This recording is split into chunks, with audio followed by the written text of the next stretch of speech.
Tadi kita udah tanya-tanya soal gimana menjalankan ibadah puasa di negara terkaya. Nah, sekarang kita ajak Anda untuk ke salah satu raksasa ekonomi Iya. dunia ya, Tiongkok. Kita akan mengetahui bagaimana suasana Ramadan di kota perdagangan Tiongkok yaitu kota Shanghai. Sudah bersama kita bergabung melalui sambungan Zoom ada Konsulat Jenderal Republik Indonesia Shanghai, Bapak Denny Wahyudi Kurnia. Selamat pagi waktu Indonesia, Pak Denny. Selamat pagi Mbak Dea, Mas Aldi. Selamat pagi Bapak, sehat Pak? Alhamdulillah sehat. Kayaknya udah imsak di sana ya, Pak? Iya, iya. Sudah jam 4 itu subuh. Oke. Jadi berarti jam 5 di sana ya. Karena jaraknya tidak terlalu jauh Maaf, dengan jam 3. Jakarta ya. Beda 1 jam ya Beda dari 1 jam. kita ya. Pak Denny, ini tadi kita berbincang dengan WNI yang ada di Qatar. Kita tahu bahwa Qatar ini mayoritasnya Muslim. Sedangkan Pak Denny ini bertugas di Shanghai, Tiongkok, di mana mayoritasnya bukan Muslim. Artinya Muslim ini minoritas di sana. Bagaimana sih Pak suasana puasa di sana? Boleh digambarkan kepada kami di Indonesia?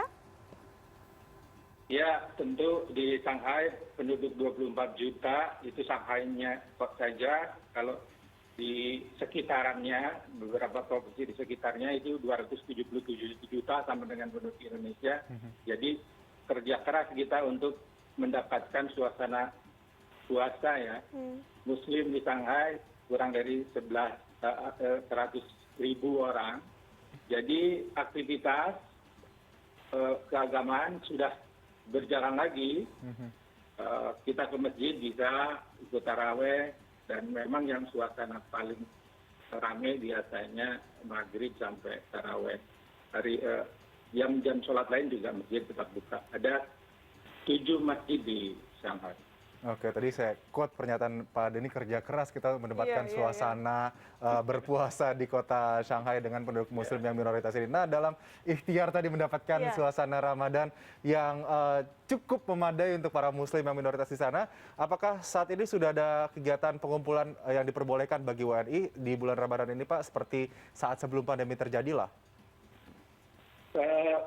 Berangsur menuju ke keadaan seperti sebelum pandemi. Tahun lalu ketika pandemi, aktivitas keagamaan masjid tutup kan. Lalu kemudian sekarang sudah mulai lagi buka. WNI kita memang tersebar dalam sebelum pandemi, saya memprediksi sekitar 4.000 gitu ya di seputaran Shanghai dan sekitarnya karena berdasarkan data pemilu.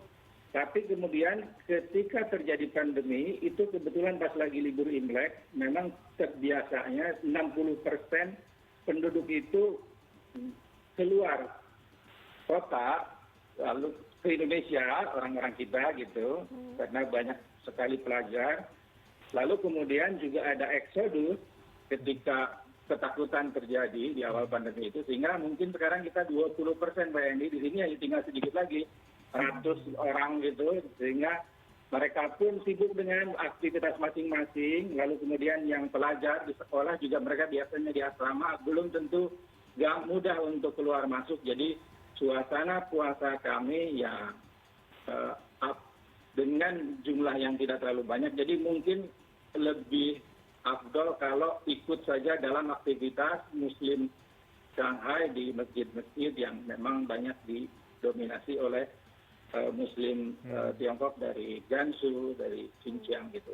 Jadi bersama-sama ya dengan Muslim dari negara lain termasuk dari Tiongkok ya Pak Denny ya? Betul, betul.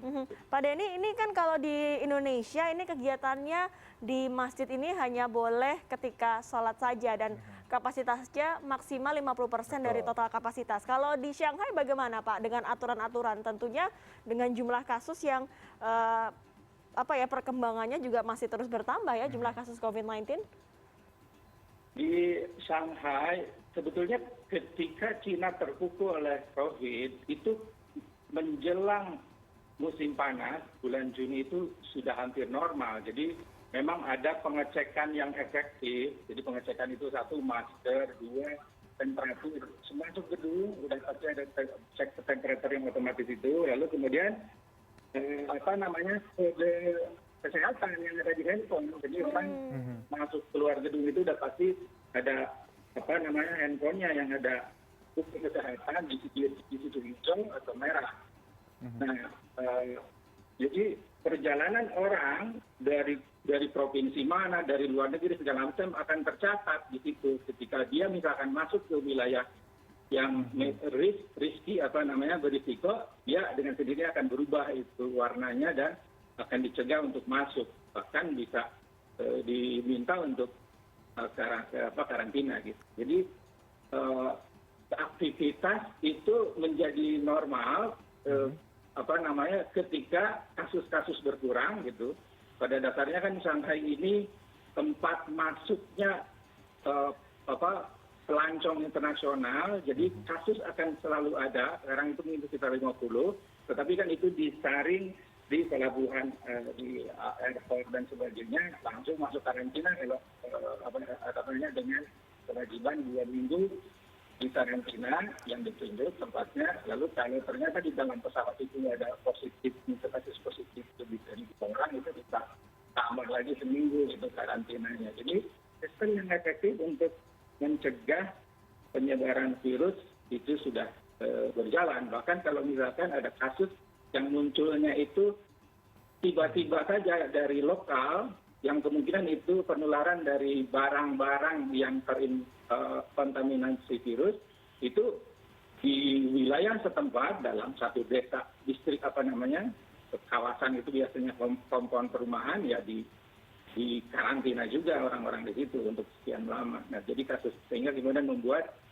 Shanghai itu relatif wilayah dan keseluruhan Tiongkok ya, wilayah yang pede gitu ya menghadapi virus, tetapi tetap selalu hati-hati dengan macam-macam penerapan protokol kesehatan itu.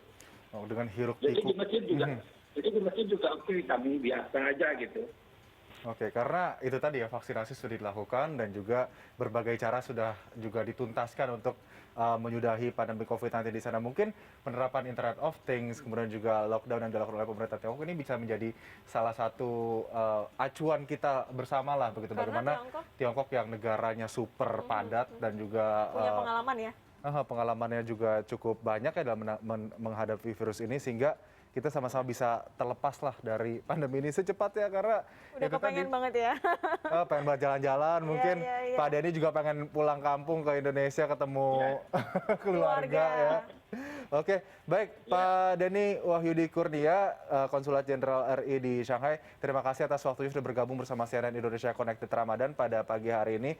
Sehat selalu Pak, dan titip salam ya untuk seluruh warga negara Indonesia di Shanghai. Selamat pagi Pak, Assalamualaikum. Terima kasih. Selamat pagi, waalaikumsalam.